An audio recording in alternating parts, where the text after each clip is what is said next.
here we are at Liverpool docks again for the Liverpool Overhead Railway project, and over here we have Bramley Moor dock, and I forget the name of this particular dock here, but and you can see that we've been working on getting the coal line that delivered coal in boxes from the Lancs and Yorks Railway to lighters and to ships.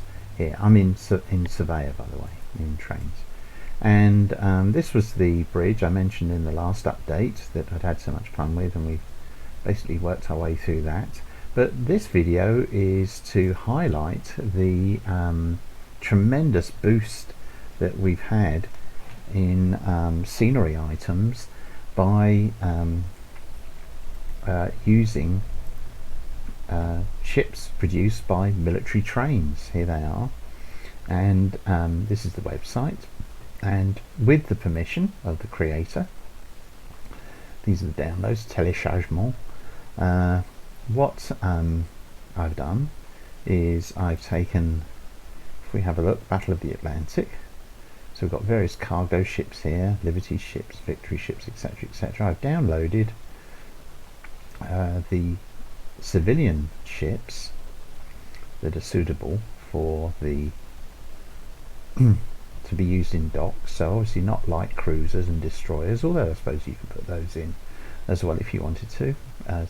We're sort of aiming for the 1920s, 1930s period, so anything really would be suitable there. And you've got various boats of all types, German U-boats and that. Well, I didn't use those. But if I just go back up here, North Atlantic convoys, as opposed to the Battle of the Atlantic, and here we have a whole series of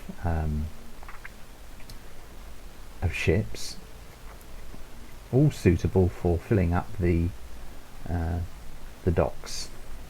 And what I've done, with the permission of their creator, I have downloaded the unarmed version, and I've done a little bit of editing. I'll explain what I've done in just a few moments. And I've now released them on my own website. So this is my own website, ING for Trains, and here's the update just for today, 14th of December. And if we look in downloads, shipping and docks, ships by military trains. And so there's my explanation of what I've done, and here they all are, and I've done them individually. And you'll see here that I've removed the national flags from any of them, tricolours, stars and stripes, whatever, because these would be in harbour, in docks, but there's quite a lot of them. It took quite a time, so I've included everything that I thought could possibly be on the River Mersey, and indeed elsewhere. So we've got freighters here, we've got fishing boats, fishing ketches, some with sails set, some without, a lighter, some light ships, motor yacht, 3 different motor yachts, paddle tugs, paddle steamer. I mean, these have all been made by military trains, and it's just amazing the amount that's been produced, and I'm so grateful to be able to utilize them.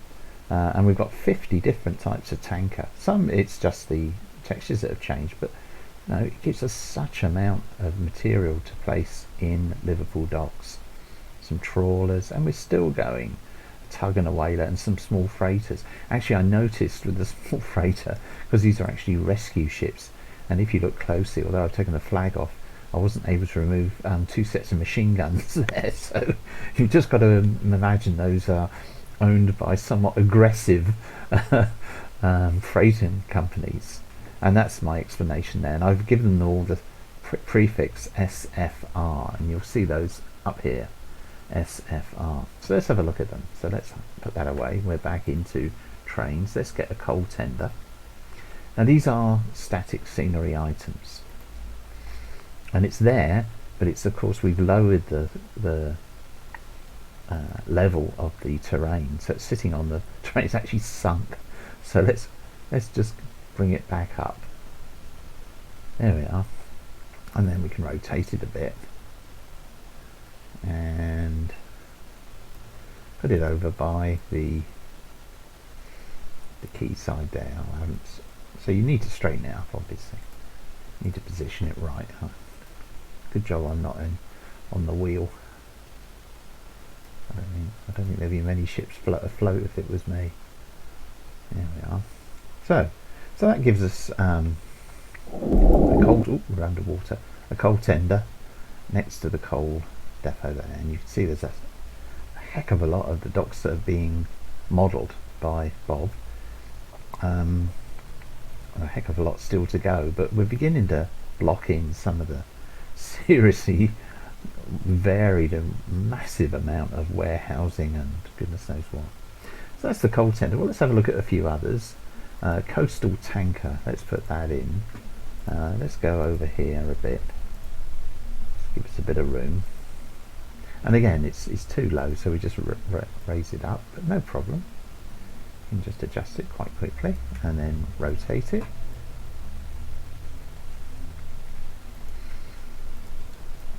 There we are. Just have it just off the quay side for the moment.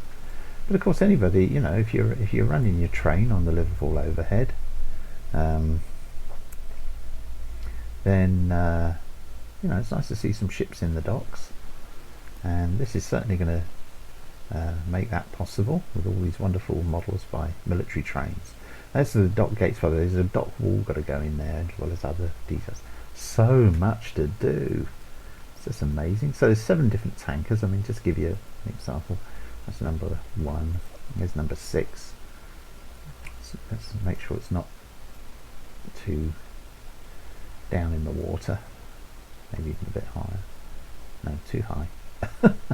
You've got to sort of get the plimsoll line right on these. Otherwise you look a bit silly.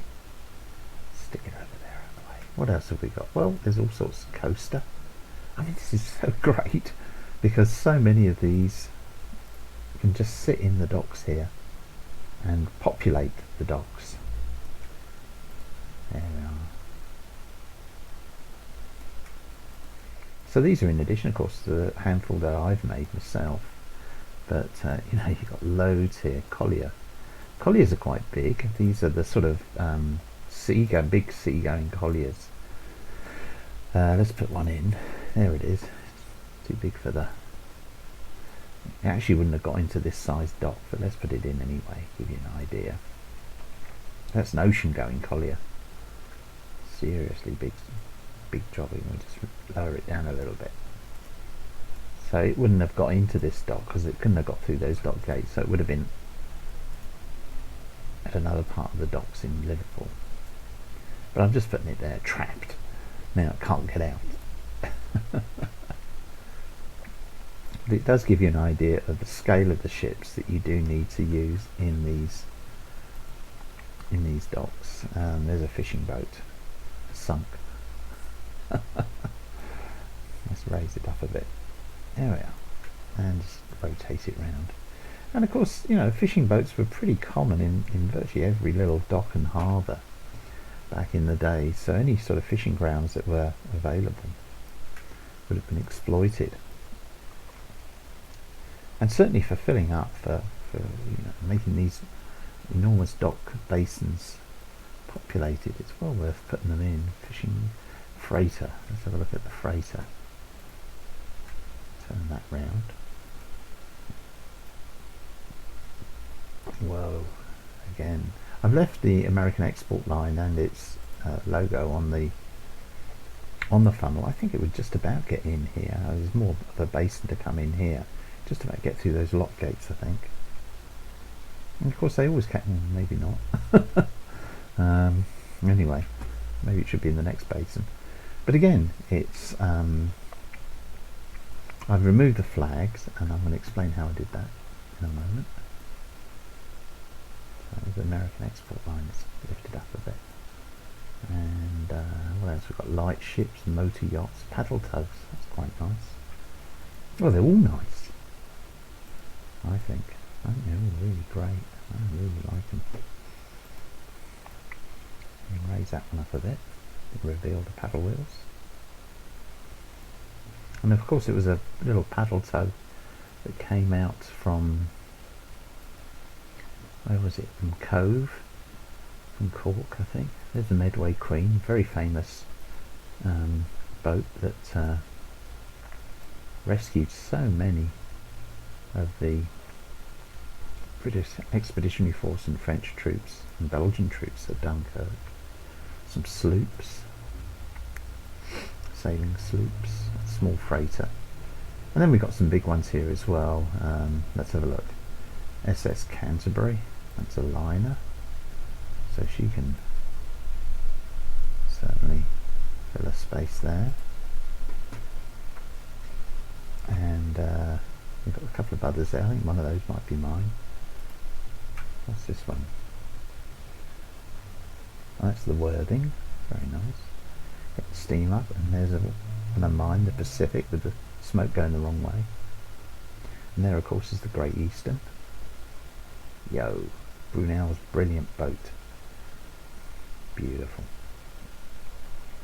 But plenty of others, as you can see. So it's beginning to give us the opportunity to, let's put a tanker in, to really populate these docks. These are the wrong docks to be populated with these ships because they're so big. But I'm just doing this just to show you. Maybe lower that a bit. Take it down. There's a lot of tankers. So certainly they are really going to be useful right across. I mean, there's 50 different tankers.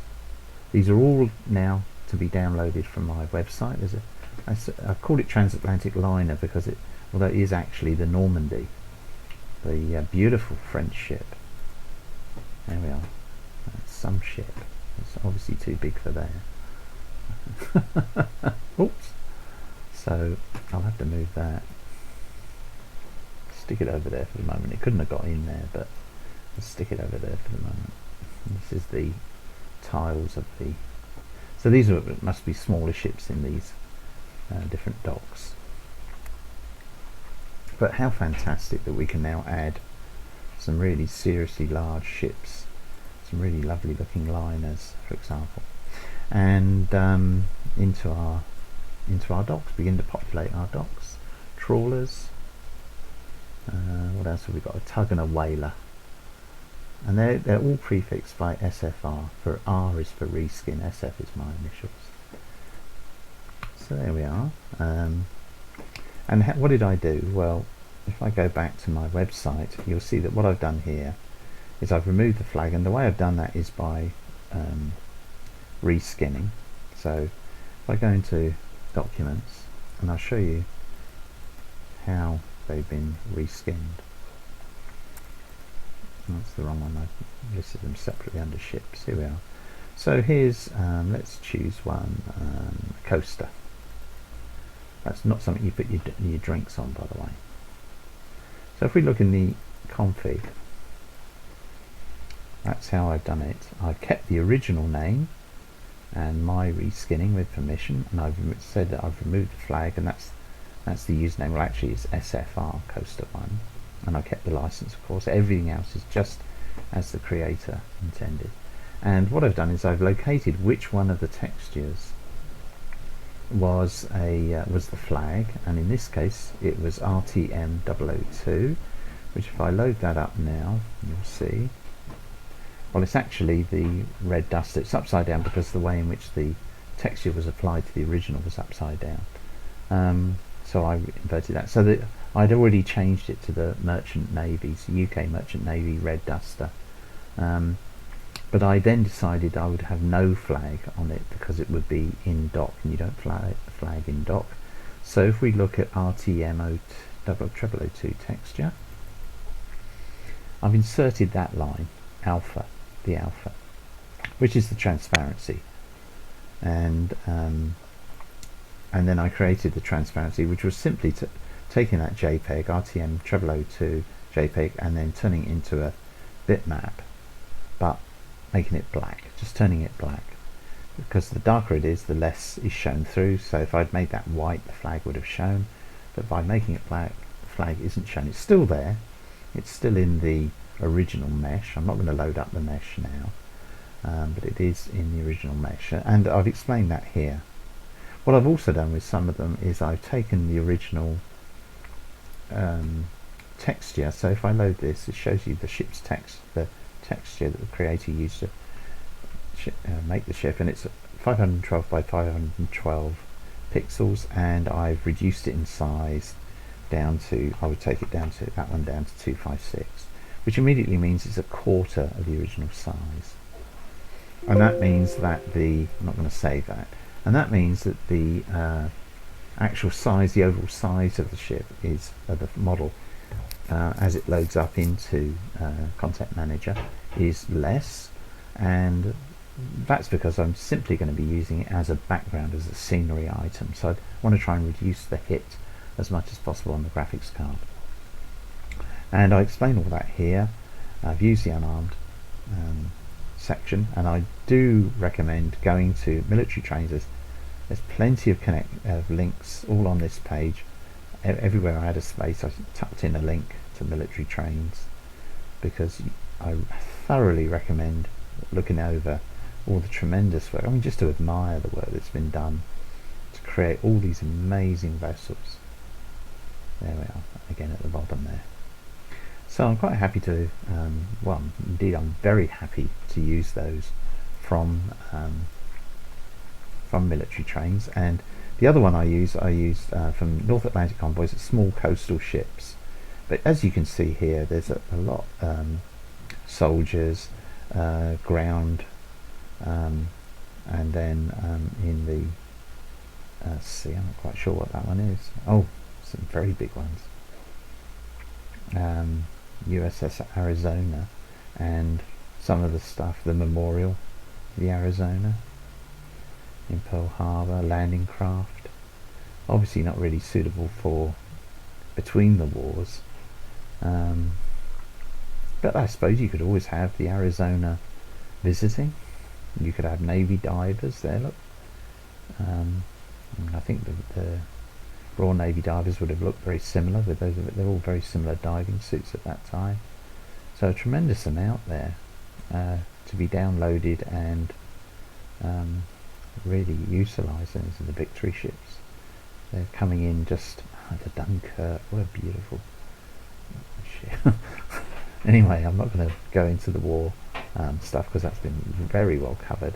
But these all do provide a tremendous range of material for trains buffs. So there we are.